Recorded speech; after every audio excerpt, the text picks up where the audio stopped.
पाशा साहब, ये जो जब इमरान खान साहब ने इख्तिदार संभाला था तो उस वक्त वो भी इसी मखमसे का शिकार हो गए थे कि IMF के पास जाना चाहिए या नहीं जाना चाहिए, और उसका बहुत नुकसान हमें उठाना पड़ा था। और अब जो मौजूदा हुकूमत है जिसमें बहुत तजर्बाकार लोग शामिल हैं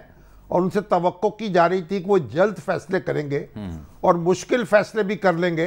क्योंकि सियासत में मुश्किल फैसले भी तो करने पड़ते हैं।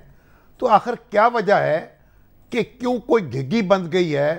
और कोई फैसला साजी जो है वो रुक गई है और हर रोज़ जो है इसका नुकसान हो रहा है? आप क्या सजेस्ट करेंगे, क्या करना चाहिए इस वक्त? मेरी गुजारिश ये है कि देखिए, ये बात तो बिल्कुल वाज़े हो चुकी है कि पेट्रोल की कीमतें हद से ज़्यादा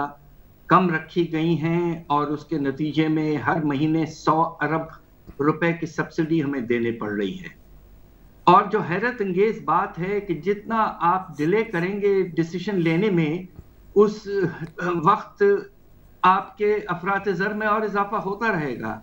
इसलिए कि रुपए की कदर में कमी आ रही है, पैसे छाप रहे हैं आप, उसके वजह से भी अफरात-ए-ज़र में इजाफा हो रहा है, आपका बजट का खसारा भी बढ़ रहा है,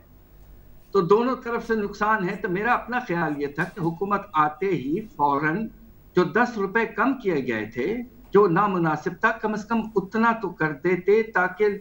लोगों को उस लिहाज से एक्सेप्टेबल इसलिए होता कि वो कीमत वो पहले दे रहे थे। अब सवाल ये पैदा होता है कि चूंकि 40 से 80 रुपए तक की सब्सिडी है फी लीटर, तो इसको 2, 3, 4 स्टेप्स में करें, मगर आगाज तो करें,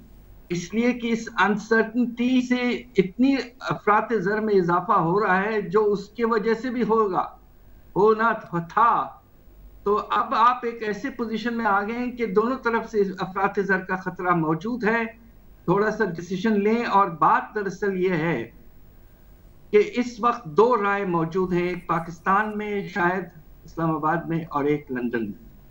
और ये 2 राय एक्सक्यूज मी, इनको रिजॉल्व करना बहुत जरूरी है।